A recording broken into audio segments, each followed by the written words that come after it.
السلام علیکم ورحمۃ اللہ وبرکاتہ۔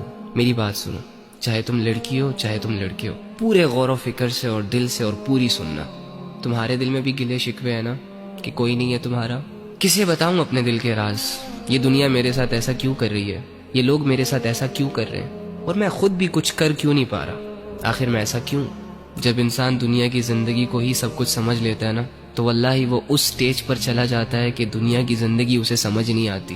اینی ہاؤ، تو ایک کام کر، آج رات جب سب سو جائے نا، تو چھپکے سے اٹھنا، کسی کو کانوں کان خبر نہیں ہونی چاہیے، اور سب سے الگ تھلگ ہو کر جا نماز پکڑ، بچھا اور اس پر کھڑا ہو جا، ہاتھ باندھ، آنکھیں بند کر، امیجن کر کہ تیرا رب تیرے سامنے کھڑا ہے، وہ رب جس کا تو بندہ ہے، اور اسے اپنا سب کچھ مان، اور یہ تصور کر کہ آج میں اپنے رب کو اپنی حالت دکھانے آیا ہوں، آج میں اپنے رب سے اس دنیا کی شکایتیں کرنے آیا ہوں، آج میں اپنے رب سے دل کے راز بیان کرنے آیا ہوں۔ 2 رکعت نفل نماز پڑھ، اور نماز پڑھنے کے بعد جھولی پھیلا دے، ہاتھ اٹھا دے، بچھا دے خود کو، اور دل کی گہرائیوں سے پکار اپنے اس رب کو جو تیرے دل کے حال کو جانتا ہے، جو تب بھی تیرے ساتھ تھا جب دنیا تیرے ساتھ نہیں تھی، جو تب بھی تیرے ساتھ تھا جب دنیا تجھے جانتی نہیں تھی، اور جو آج بھی تیرے ساتھ ہے۔ وہ اکیلا کافی ہے تجھے سنبھالنے کے لیے۔ اگر تو گر چکا ہے تو وہی تجھے اٹھا سکتا ہے۔ اس یقین، اس امید، اس تصور کے ساتھ اپنا حال دل اپنے رب کو سنا۔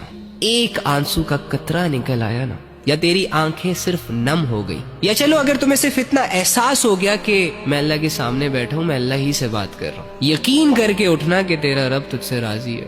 اللہ کے سامنے کھڑے وہی ہوتے ہیں جن کو اللہ کی ضرورت ہوتی ہے۔ تو اللہ کے بندو، آپ کے مسئلے کس نے حل کرنے ہیں؟ عاملوں نے؟ کالے جادو والوں نے؟ کس نے کرنے آپ کے مسئلے حل؟ اللہ نے کرنے ہیں نا۔ تو اللہ کہاں ہے؟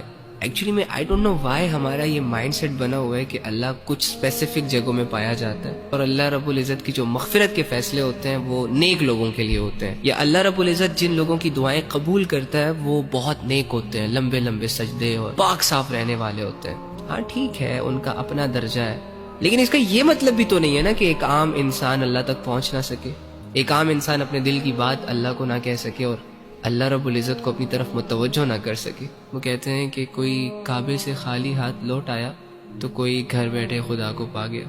آپ کو نہیں لگتا کہ جو کمزور ہوتے ہیں، جو عام لوگ ہوتے ہیں، جو مظلوم اور فقیر قسم کے لوگ ہوتے ہیں، جو خالی ہاتھ ہوتے ہیں، معاشرے کو زیادہ تر ترس انہی لوگوں پر آتا ہے؟ تو اگر آپ اپنے آپ کو یہ مان بیٹھے ہیں کہ ہم گنہگار ہیں، ہم بدکار ہیں، تو دوسری جانب یہ بھی تو یقین کر سکتے ہیں نا کہ اللہ رب العزت آپ کی طرف زیادہ رجحان کرے گا۔